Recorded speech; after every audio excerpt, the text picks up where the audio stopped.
All right, guys. So, palabra, hugs, not drugs. Shout out to all my peoples. Video starts now. 3, 2, 1. All right. So, I'm in the juvenile facility. I got transferred to Phoenix, Arizona, right over by Sky Harbor Airport in Phoenix. Shout out to Phoenix. I was 14. There was this guy in there. His name was David, and David wanted to escape. It was like half lockdown, half not lockdown. Like the facility was locked down, but when we went to like education or when we went somewhere, they would open up the door and then we'd walk into another area and then we'd be locked in that door. So if we wanted to escape, there was a brief moment that we could do it. So David says he wants to escape. And David's kind of like tough. He's a lot bigger than me. I'm probably like 110 pounds. David's like a big 200 pounder. He's like 15. But I was a follower. I wasn't a leader, and David was like a leader. And he said, do you want to escape and we'll leave. We didn't have a plan. It was just I didn't like being there. My mother had driven me from California to Phoenix to drop me off there, and I was scared. I was never a gang member. I was at this point I wasn't even a drug addict at this point. I think I had drank a few times and smoked weed a few times, but nothing of any substance.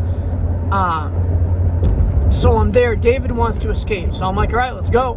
So we leave, and I remember going through these neighborhoods, and we didn't have any clothes. So David went over to this clothesline and stole some clothes off the line. And I remember looking at it and seeing like red bandanas in the window. I'm thinking like, these are probably not the type of people you want to be stealing their clothes from, but he did. Who knows if they saw us? They probably saw us and just let us go since we were little kids.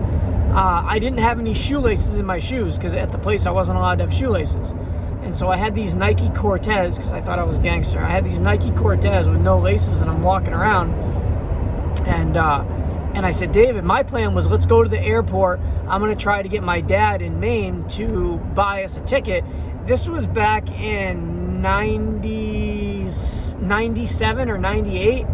And you could actually, if you were underage, you could get on an airplane without an ID. Yeah, you could. But I remember I had a military ID, and it said that I was 14 years old. It was a dependent ID, military dependent. If you're in a Marine Corps family, they give you this little black and white ID. So I remember that was my hope. That's what I wanted. So I go to the airport. I'm asking my dad to get me a plane ticket, and I'm really thinking that he's gonna get it for me. But my dad was like, I mean, looking back on it now, I can't believe he didn't get me out of there.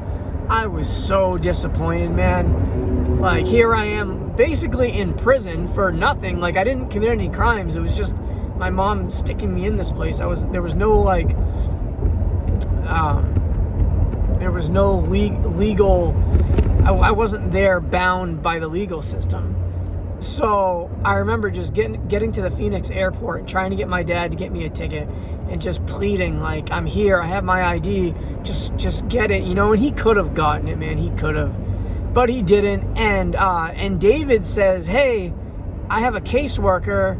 If we call my caseworker will pick us up, buy us some Burger King, and get us some cigarettes and bring us back. I'm like, what, bring us back? Like, I'm not going back there. I just escaped. And David had like mental problems, and I'm thinking I want to escape for good. David just wanted to go out and run around and smoke a cigarette and then go back. That's not what I wanted to do. But I was young. I was scared. I didn't know how to fend for myself.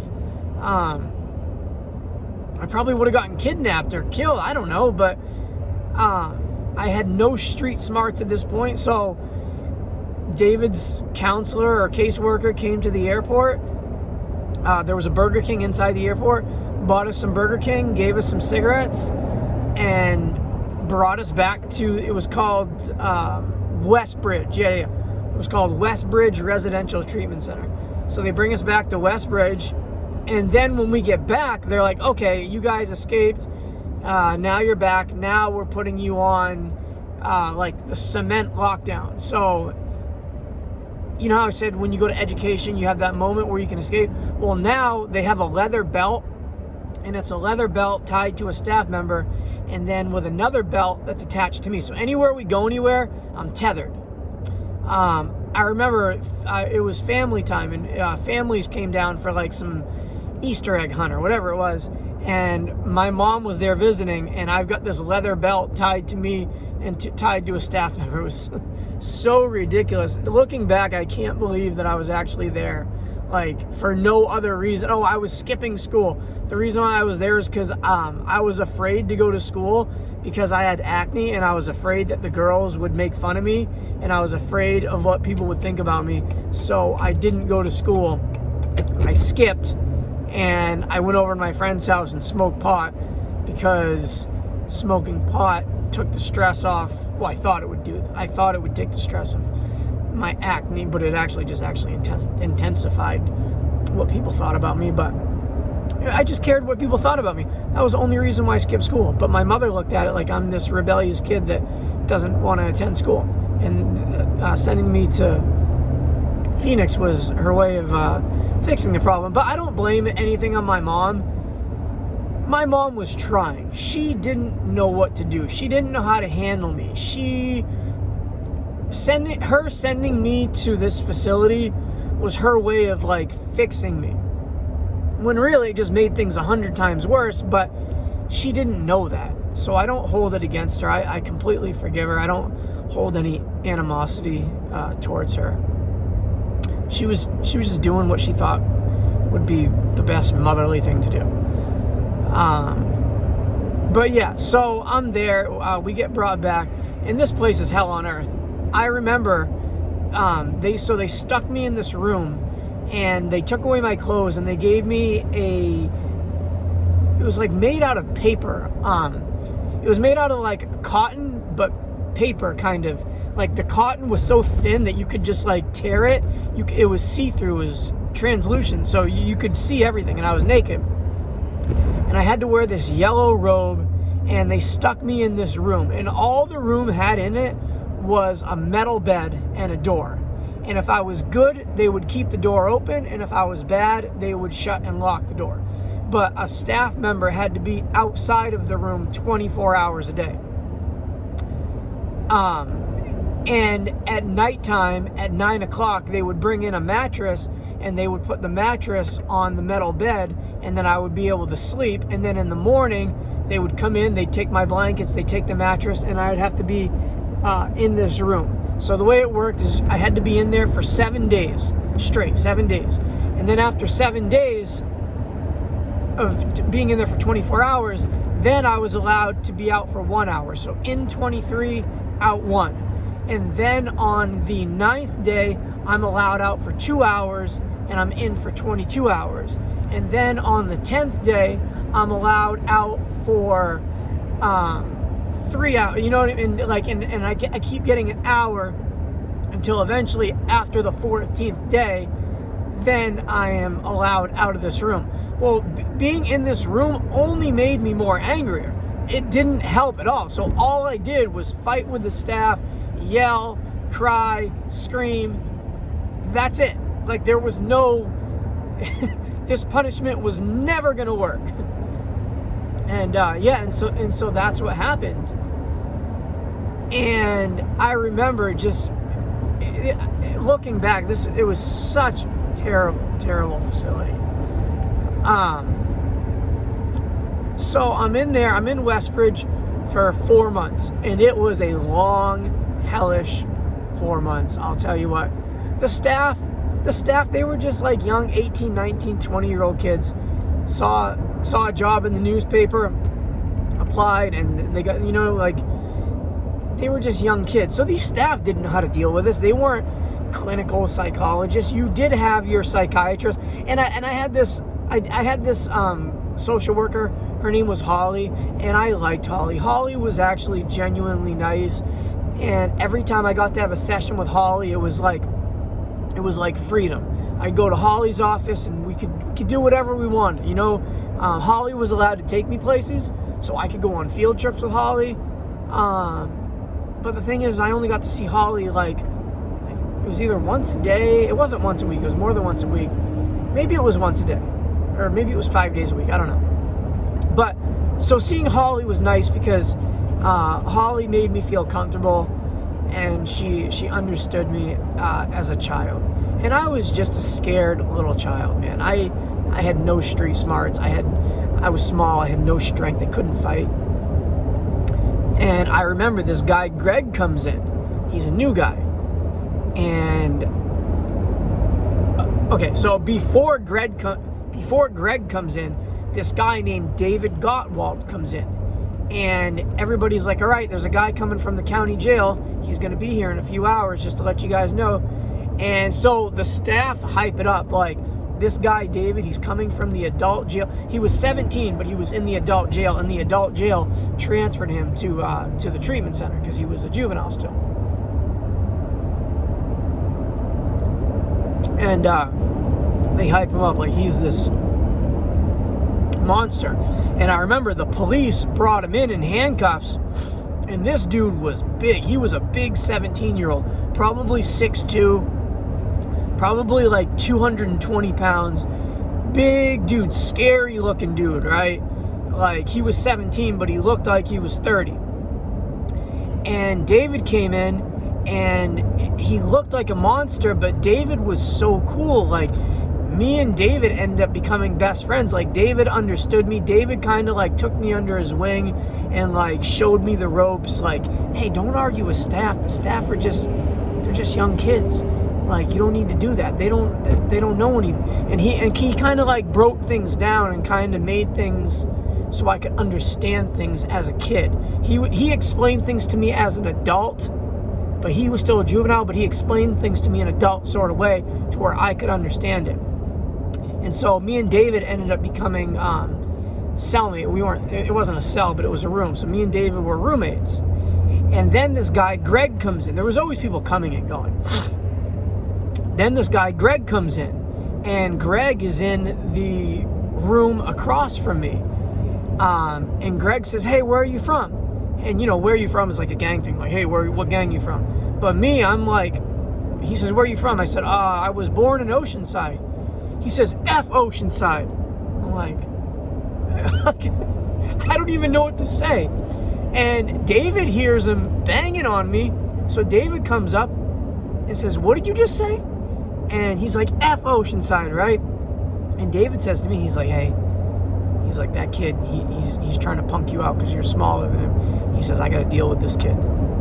And I'm all for it. I'm like, yeah, I want you to beat him up, Dave, you know. But I'm like, Dave, I don't want you to, like, there was no getting kicked out of this place. If you got into a fight, they wouldn't kick you out. They would just like put you in a room or something. Like, there was no getting kicked out.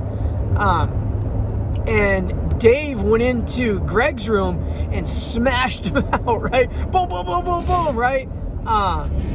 And the staff broke it up. And since Greg was a bully and Greg was also a big dude, they kind of just like set him apart, and then they ended up shaking hands later on. But Greg never bothered me after that. And Greg didn't really have anything against me or Oceanside. He was just trying to be a bully. So I'm there, and I forgot to tell you guys, on my first day when my mother had brought me from California, as I'm walking around, they're giving us a tour of the facility. This is where you eat, this is the living room, this is where you sleep, this is where you use the phone, this is where you go to the bathroom. Okay. And they're showing me all these things. And somebody said, hey, I got first dibs on the shoes. Because I had really nice clothes. I was when I was in middle school, I got voted best dressed. But so I always had nice clothes. And so yeah, one of the guys was like, hey, I got first dibs on the shoes. Somebody says, I got first dibs on the shirt. And when people are saying this, I'm scared, right? I'm thinking, is this the way it is here? Like, no protection? Like, this is the way it's gonna be? Like, I'm in my head, I'm just thinking, I hope somebody's gonna protect me. I hope staff is gonna protect me. And it wasn't really like that. They were just trying to scare me. But it did. I was so scared. And yeah, so I'm in Westbridge for 4 months. I'm trying to think how I got released. I don't remember. I think my mom had agreed to like take me out at 4 months or something, or maybe it got too expensive. I don't know. I don't even think medical insurance paid. I think my mom and my stepdad might have paid out of pocket for this. I don't know. Maybe my Marine Corps insurance paid for it. I don't know. But it was out of California, so maybe they did. So eventually I leave Westbridge, and I'm so happy to leave there. But this place has scarred me. And I get back to 29 Palms, California, where I'm living, and everybody's like, dude, where did you go? We don't even know where you went. And I told them how I was in a facility, and everyone's like, man, I can't believe you went there. Like, we were worried about you. And this is a reoccurring occurrence in my childhood where I have friends, but then I go to a facility, and then I get out, and those friendships that I had are dissipated. Me and people aren't as close anymore, or the people that I got close with, now they're close with somebody else. So it's like the friendship, I kind of lose friendships to where I get back to school and I almost feel like I don't have any friends anymore. So then I get, I'm not going to go into this story right now. I think I might have explained it in another video, but I ended up going to juvenile hall for something I didn't do. And then from juvenile hall, I was gonna get released, but what I did is I did graffiti on the walls, like my first night in juvenile hall. And then in the morning they came and saw like this big mural that I did on the wall, and that racked my points up. So when it racked my points up, it put me in the bracket with like the gang members. Like now I'm a troublemaker. Now I'm in the same bracket as all the knuckleheads, right? So then at that point, now it's like, okay, now these are his points. Now he needs to go here. So they end up sending me to this terrible facility, right? Because I jacked my points up with the graffiti. Hold on.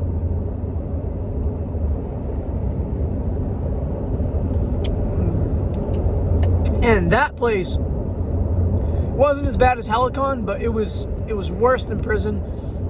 And I'd say it was a notch below Phoenix, but it was bad.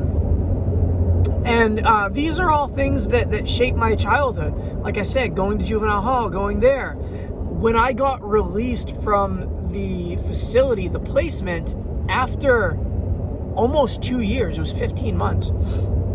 After 15 months as a juvenile, I went straight from California because I said there's no way I'm going back with my mom, because I was afraid to go to another institution. I thought, okay, if I get released from this institution being, was I 16? Yeah, I was 16 and a half. At 16 and a half, I was afraid to go back with my mom because I knew my mom had parental guardianship. I was afraid that I was going to spend the rest of my youth up until 18 in these institutions. So I became such a model resident in this facility that whatever I wanted to do, they were going to respect it and give it to me. If I said I wanted to go to a foster home, they would have placed me there. If I would have said I want to stay here in this facility till I'm 18, they would have let me. But I said I want to get out of here and I want to go back to Maine. That was like where I wanted to go. That's where I felt comfortable. I knew that I would have freedom in Maine, and that's where I wanted to go. So I do. I go to Maine, and I think I touched on this on another video, but I'm in Maine. I'm 16 and a half, and I'm in high school, and people are doing high school things. I've been locked up in juvenile facilities. I don't know what it's like to drive, have girlfriends. I don't know any of this stuff. I'm institutionalized. I remember going to a convenience store and my hands sweating so bad, like dripping, pouring with sweat, because there was people in back of me and people in front of me, and I wasn't used to just being in the community. I was so institutionalized. Another thing is that in the institution, in juvenile hall, it wasn't co-ed, so you're separated from the females. When I was in the juvenile facility, not only were you separated from females, but there were females there, but they were on the opposite side. If you got caught looking in the direction of a female, you would get reprimanded. And I don't mean like lightly. You had like a level system. You would lose a level if you got caught looking in the direction of a female. And so when I got to this placement, the way it was is you had to write BRs. You had to write 7 or more a day.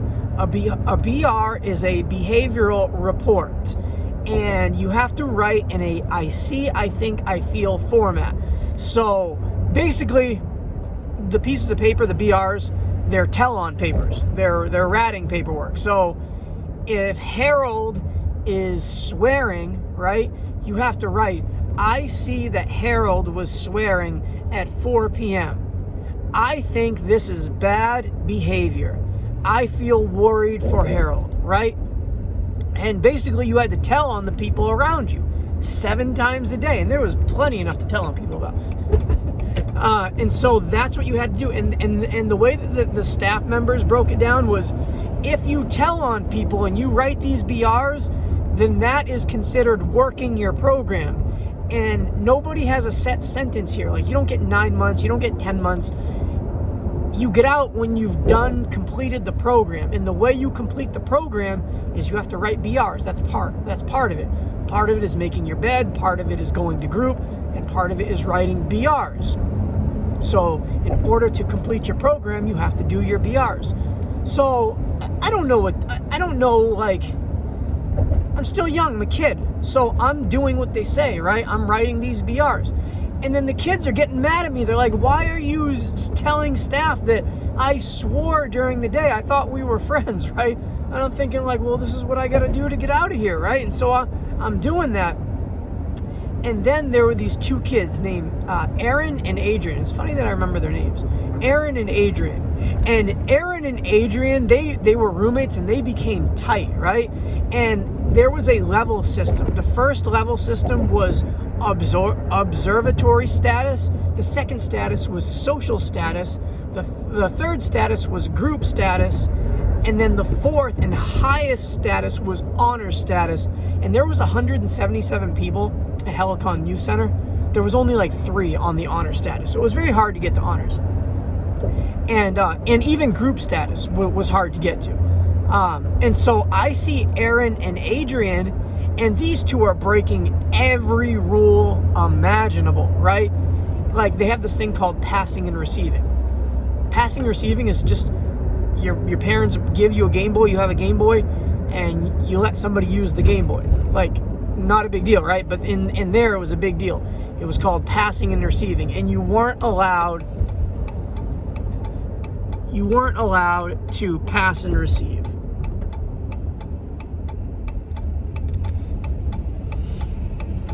Oh my gosh. Yeah, so, sorry guys, I think I'm headed in the wrong direction.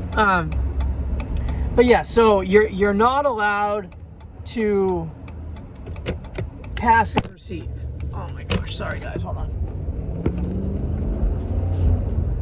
Yeah, so you're not allowed to pass and receive.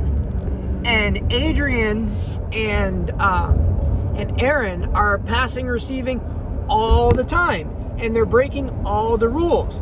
And they're climbing the level system. And I'm like, how are they? And I'm like, I'm looking at this and I'm like, they're breaking all the rules and they're succeeding. And so I'm like, okay, I can't succeed doing things the way, like the way that staff had it set up. I tried to do it the way they did it, and I couldn't succeed. But I'm like, okay, maybe I need to follow Aaron and Adrian because they're obviously doing something right. So then I realized there's a system, okay? The way you do the system is you work the system. You don't have to do everything the staff says you have to do, but you have to act like you're doing everything the staff wants you to do.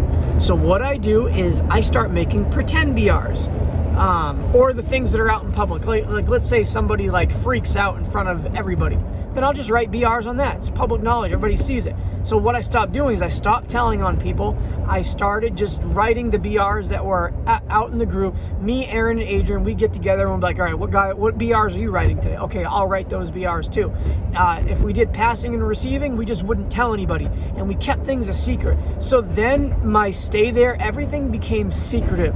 I became the most dishonest resident at this facility, but I started climbing the ladder. And eventually I made it to honor status. And when I made it to honor status, I was the biggest rule breaker there. But in staff's eyes, I was the biggest person that was following the rules, right? So I figured it out, right? And Adrian and Aaron, they came along the ride with me. I think Adrian ended up, he ended up climbing the fence and leaving. And Aaron came right to honor status with me, both doing the same thing. And anybody who we accepted, with us, we taught them, like, hey, listen, this is kind of the way you got to do things. Staff says this, but this is really what you got to do. And if you want to succeed, just follow us. And I was there for 15 months. So this was a very, very, I went through Christmas there. Christmas was so bad. But yeah, and so that's how I got through the facility, by being conformal, okay? And it saved my ass. It really did. Because if Aaron and Adrian wouldn't have showed me really like how to work the program, I don't think I would have figured it out on my own. I always needed somebody to show me, because I was young, I was a kid, I didn't know anything. And yeah, so like I said, they were gonna let me go wherever I wanted to go, and I wanted to go to Maine. So I get let out of there and I go to Maine, and I'm so happy to be out. Even though I'm institutionalized and I got a lot of baggage now, I am so happy to be out of there. And I'm out of there, and my first job, I got a job at McDonald's. And I remember everybody was driving. I wanted to drive, but I didn't have, you had to go to driving school and then you had to get your permit. My dad wouldn't pay for driving school. He didn't have any money. And what I started doing, I started stealing my dad's beers, which led to major, massive fights with my dad and Robin. Remember, guys, Robin's there. So here's my second time now living with Robin. And things just got so bad with my dad's drinking and then me starting to drink. I was always stealing his beers, and it got bad to the point where he had called his sister, which is my Aunt Judy, and my Aunt Judy said, all right, I'll take him in and he can come and live with me. And that was like one of the best things that could have ever happened to me, because Judy was married to my Uncle Mooch, and Mooch was like this middle-aged entrepreneur, and so the household had money. Like, the fridge was always stocked full of the best food.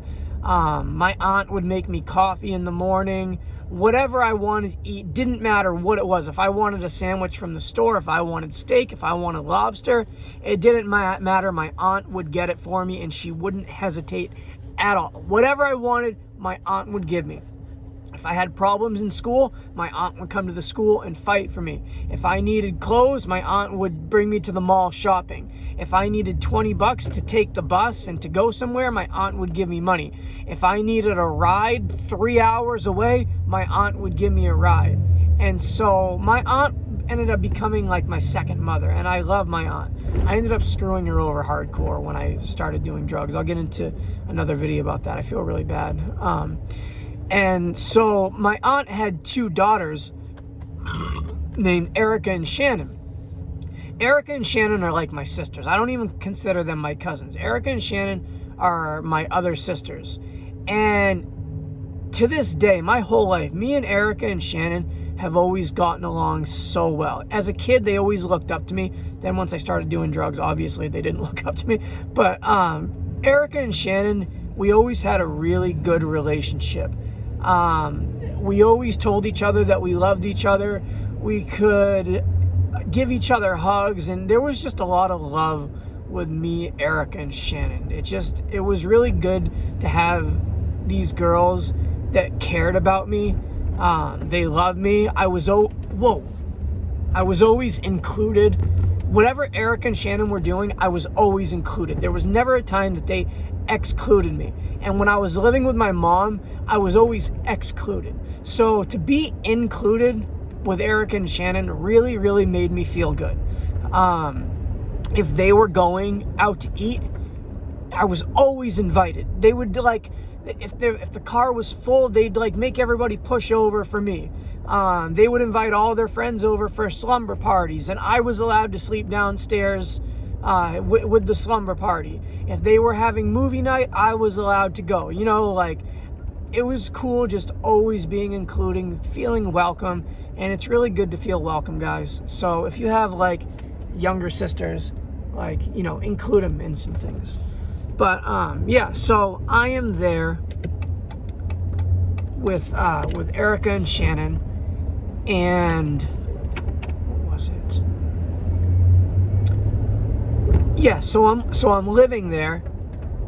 Sorry, I'm in LA. I'm in San Pedro, and there's traffic everywhere. And I'm driving aimlessly trying to get this video done for you guys. Guys, believe it or not, I do a lot to try to get these videos out. The other night I was tired. I didn't want to make one, and my fiance got mad at me for going to make a video. So I am sacrificing a lot to make these videos for you guys. I'm wasting a lot of gas driving around right now. But so I'm living with my aunt, and the house that we live in is on Allen Road in South Portland, which is right next to the high school. Well, the high school, I had started going to the high school, but like I said, I had acne. I didn't feel comfortable, and being institutionalized, I felt very uneasy in social settings, especially with 2,000 people, with students. It was not cool. So I'm going to school, and the teachers noticed there's something wrong. I don't know if they knew that it was because I had bad acne, or if they just saw that I just wasn't focusing, but the teacher said, look, why don't we put you in the special ed classroom? And I'm like, yeah, let's go, for sure. And so instead of the regular high school students would go to first period, second period, third, fourth, fifth, sixth period, right? Well, if I went to special ed, I was in one class the whole day, so I didn't have to I hated walking through the halls and seeing people. I hated that. So being in special ed, I could just be in one classroom. I didn't have to eat with everybody, and my electives were different. So the way that I ended up graduating was, oh shoot, I gotta plug this in, guys. So the way that I ended up graduating was I had certain electives that were different than everybody else. So remember I told you that I did graffiti? Well,